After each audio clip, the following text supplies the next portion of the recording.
You're listening to the Small Talk Podcast, covering local business and community in the city of Des Plaines.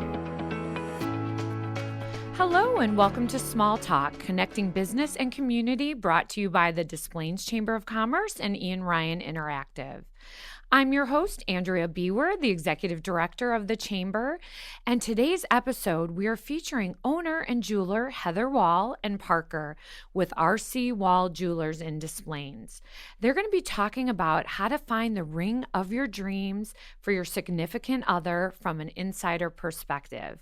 It's my pleasure to introduce to you Chamber member, fifth-generation owner Heather Wahl of RC Wahl Jewelers and Parker.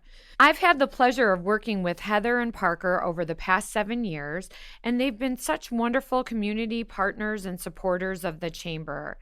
We have worked together on many events, and Heather is even a past president of the Chamber and helped us to make the Chamber's Garden Ball what it is today. They are amazing supporters of the community. Again, all of our events and other nonprofit events in the region. And they also do all the watches for the Des Plaines Chamber Veterans Back to Work Boot Camp, which everybody loves. So the Chamber has been around since 1935. Luckily, all three of us, weren't around back then. But I found out about a month ago that their jewelry store has actually been around longer, because in 2024, they'll be celebrating their 130th anniversary.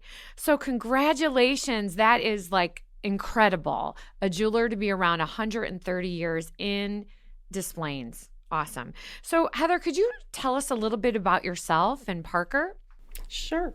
Thank you, Andrea, for having us. This is such a wonderful opportunity to talk and be part of the Chamber. So we're so thankful to be part of the Des Plaines Chamber.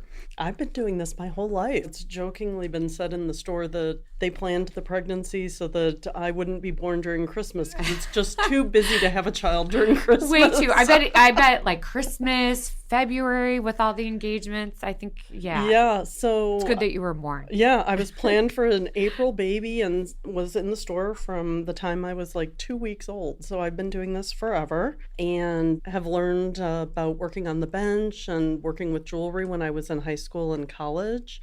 And then I ran off to college and met Parker, actually. So he was a fabulous introduction to my life and graduated from college and then started working in the family business after I took a little time in medical supplies and then returned to pursue my graduate gemologist degree at the Gemological Institute of America. So you're definitely an expert and you definitely have the experience. So Parker, you and Heather met in college. Tell us a little bit about your background. All right. So yes, Heather and I met in 1989 and we became fast friends, worked our way through college together, and out of college I actually started rehabbing houses. And I went on to spend 15 years in the mortgage business. I can tell you what we do now is a lot more fun than mortgages. 2011 or so, the mortgage business was really just kind of tanking sideways. And I had been a knife collector for decades, so I started my own little independent luxury knife business. In 2011, I decided to leave the mortgage business. It was tanking out, and I started my own independent luxury knife business. I'd been a collector for years and years and years. I will tell you the best way to ruin your fun hobby is to go ahead and try to turn it into a business. But it just didn't seem like that was what I wanted to do forever. I was living with Heather at the time in 2015. I was redoing our kitchen, was covered in black paint up to my elbows, and she calls and says, one of our people just had shingles. Another person is going to work with his mom and dad. My mom and dad are in Europe. Can you come put on a tie tomorrow? Like, sure, why not? 2 days after that, I sold a $15,000 watch and was kind of hooked. So I went to go pick up mom and dad. They hadn't seen me in something looking like business attire for years. And mom says, you're dressed very nice. What's the occasion? I'm like, I'm going to let Heather talk to you about that. So 20 minutes later, I was officially employed at Wahl Jewelers, and it's been a really fun ride. And you guys haven't looked back ever since. That's awesome. So I've worked with the both of you, as I mentioned earlier, for 7 years. And I really don't know. I think you've told me this a few times, Heather, but tell us the story. I mean, 130 years with your family being in jewelry. So tell us the family story and how that all got started. Sure. Prior to 1894, when we started in the Chicago area, My family was actually in Germany. We date back 3 additional generations in Germany. With jewelry stores? With jewelry. Wow. So In the blood, that is for sure. it for sure is. So as the story goes, I certainly wasn't around for it, but my great-great-grandfather was the 13th child in the family, and he came to the United States and opened a wholesale and repair kind of manufacturing. And at the early times from 1894 in through early 1900s, we were the largest manufacturing and repair shop in Chicago. So Unbelievable. yeah, so downtown, and there's lots and lots of pieces running around the Chicago area with the old family logo inside of them, which is really, really a cool. I mean, you could talk like you probably have artifacts around your house and your family's house from, I can't even imagine. Yeah, it goes back a really far way. Yeah. And so it's really a neat tradition.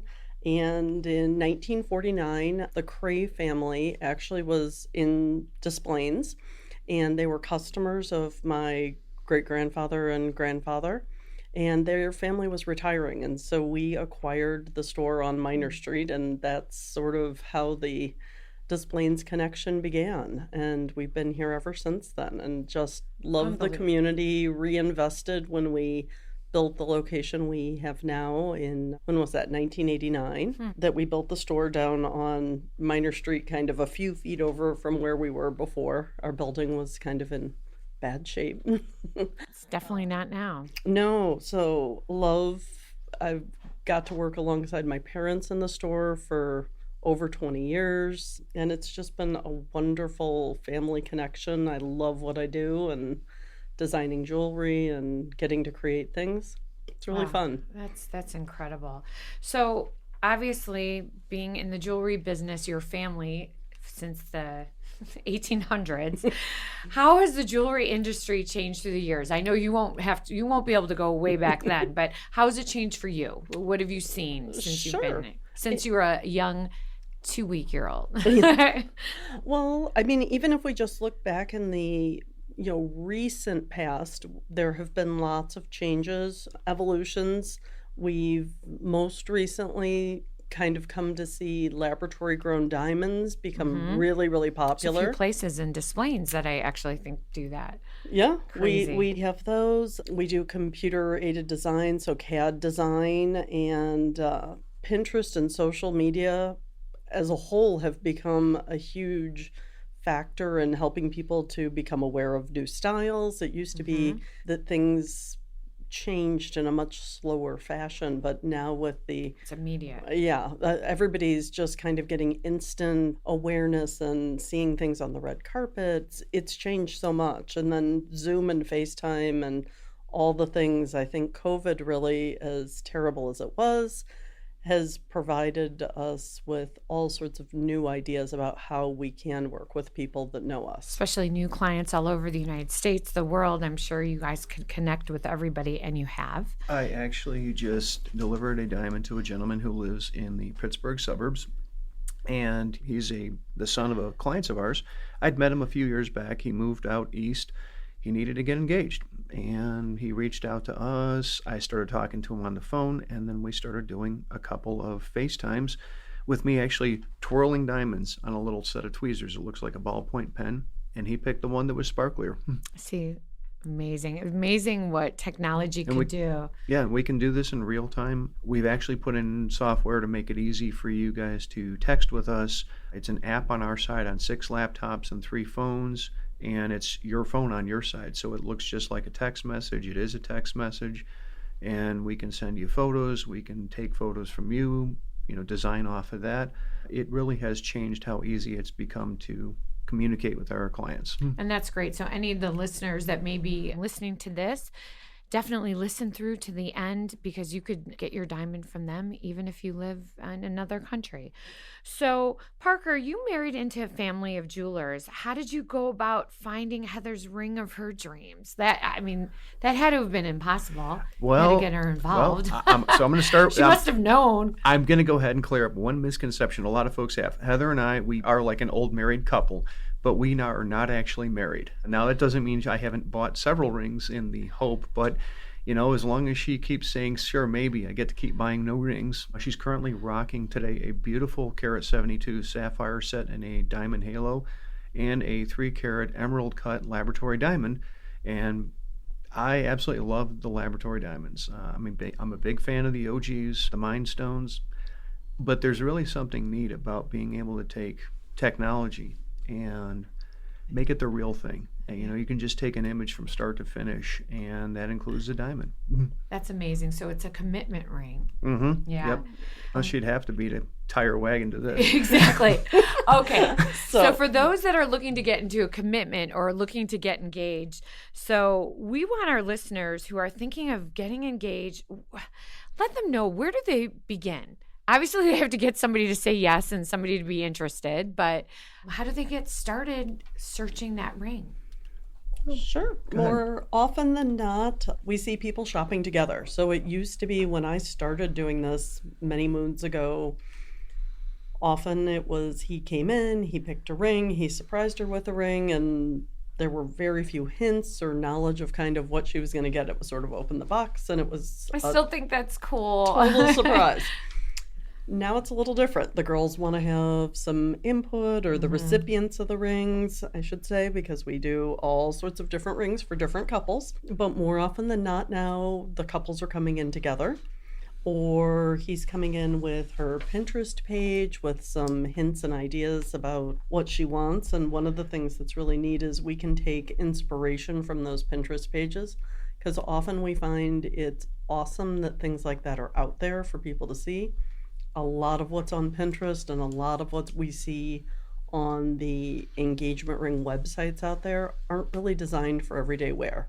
So we are able to take things that look awesome in a photo and actually translate those into wearable designs, because what needs to look good on camera for 15 minutes of a photo shoot doesn't necessarily translate to 30 years next to somebody. Yeah, like if it's too high up or whatever, it could get caught for sure. So you'll work with them on that. So diamonds, I know that's like a big mystery, and Parker kind of mentioned a little bit about the different types of ones, but go in a little more detail, or not, I shouldn't say types, how they're manufactured. What are the types of diamonds that, like, what do the C's stand for? Okay, well, other than carats. A great question, Andrea. So and not the ones you eat.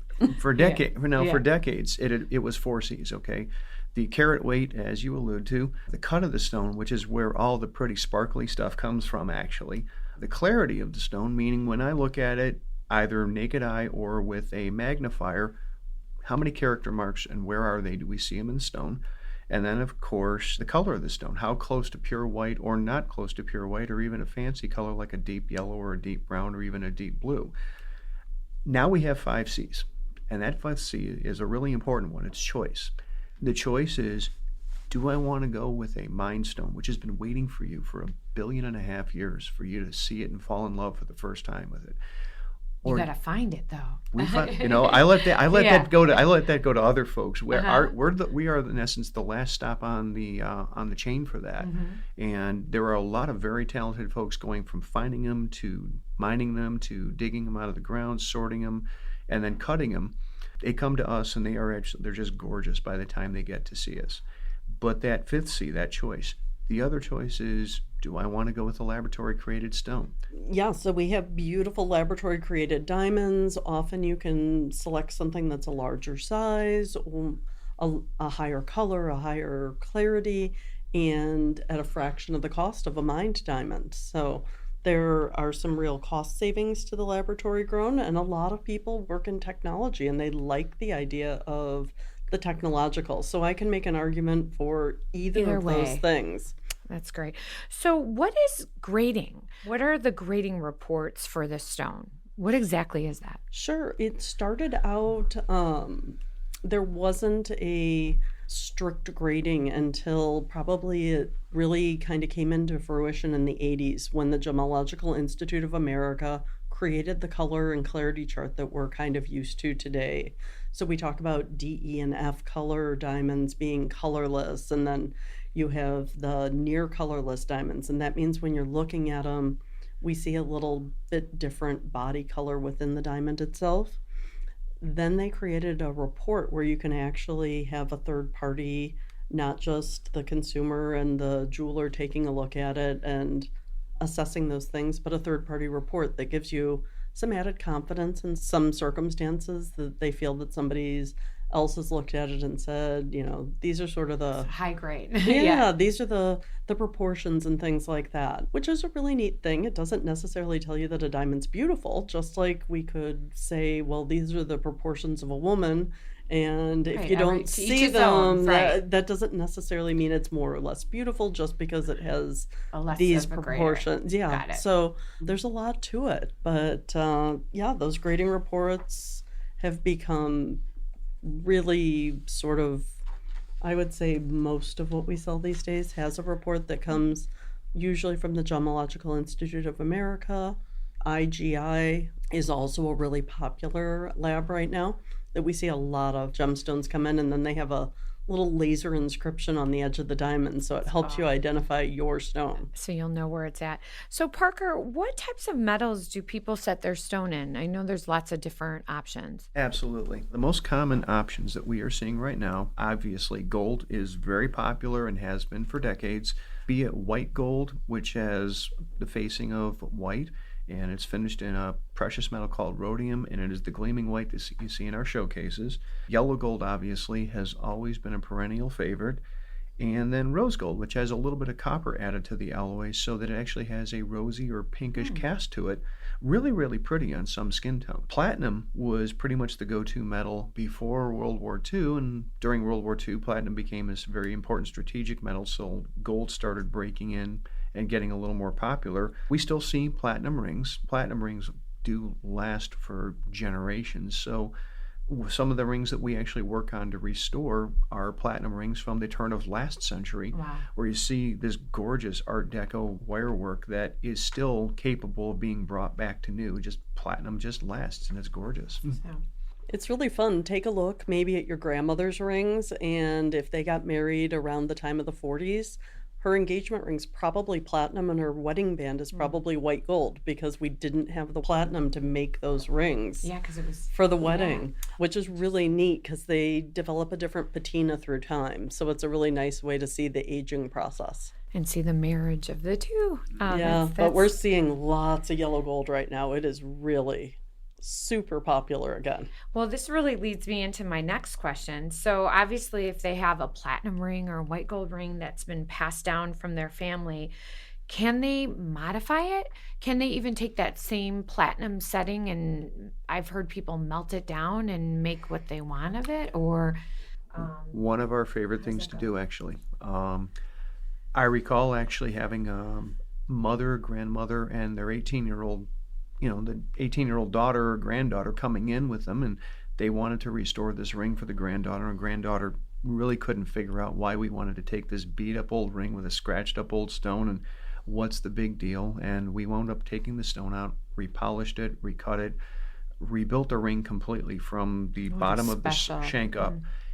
And she came back in 3 weeks later with Mom and Grandma, and she was kind of cranky because why are we doing this again? And we showed it to her, and she cried. She actually was putting 4 generations of family history on her finger. It belonged to her grandmother's mother.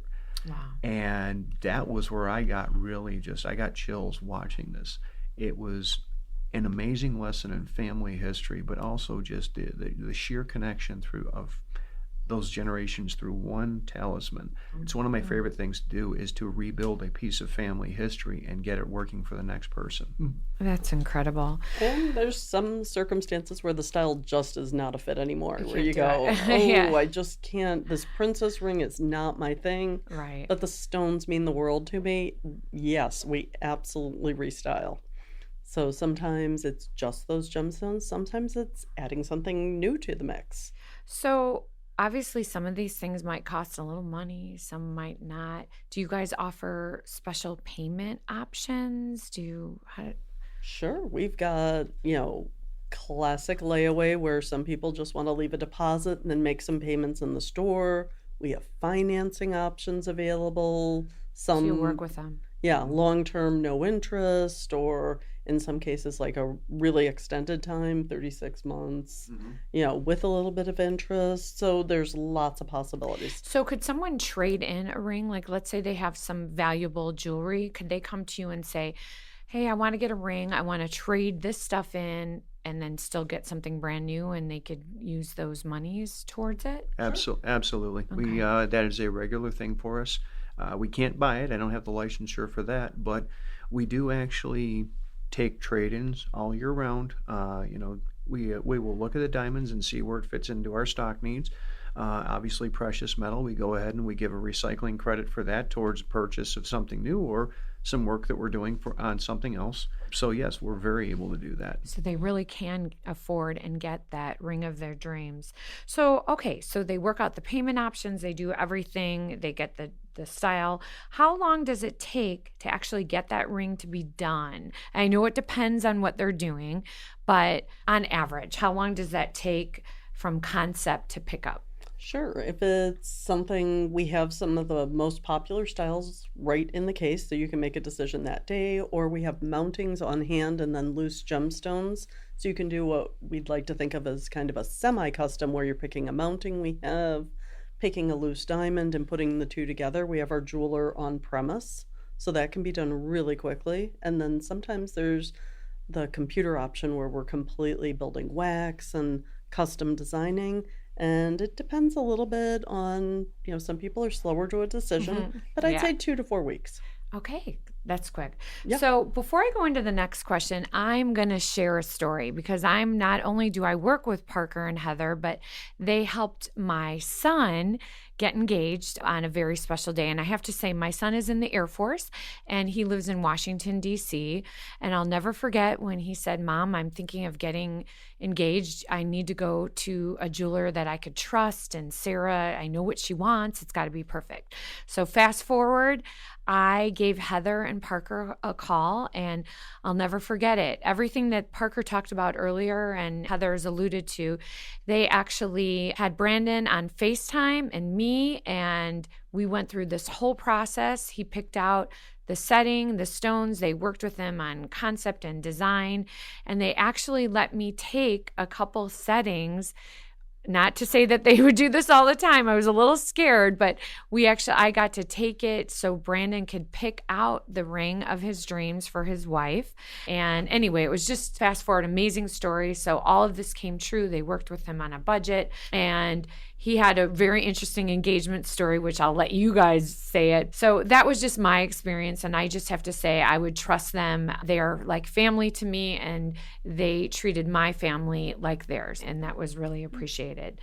So his engagement story was pretty cool, but I know and maybe one day I'll share it with our listeners, but can you share with me some unique engagements that you've seen or heard people do with your ring? Well, we haven't had anybody do it, like put a ring on somebody's finger while skydiving yet, but I don't think that's that far out the boat. Who knows? Maybe. We have had overseas engagements. My favorite crazy story was a gentleman who was getting his ring, and he was taking his girl ice fishing, and he wanted to show her the fish. And there's something in the fish's mouth. Oh my God, it's a diamond ring. Here, put it on.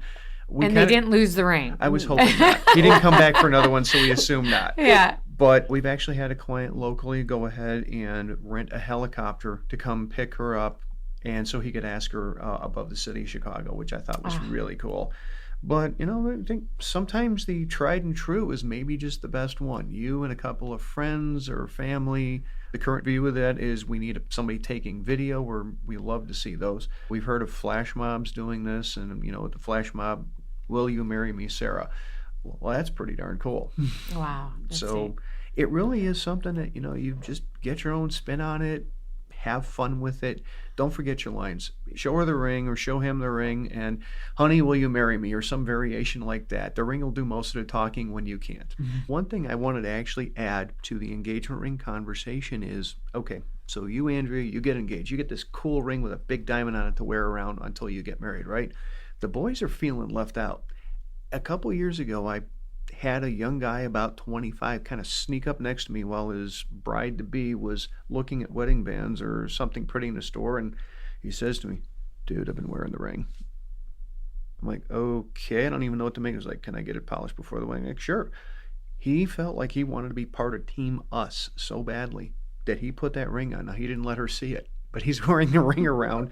And I've seen this start to be kind of a trend among young guys. They're now wearing the ring before they get married. I think it's fabulous. They're wearing the band or they're wearing the diamond? No. They're wearing their wedding band. Same as I. I mean, Heather and I not hitched. I got 4 of these things. And they go from precious metal to the one I'm wearing right now is black diamond with a rose gold stripe on it. I can show it to you if you want to come by.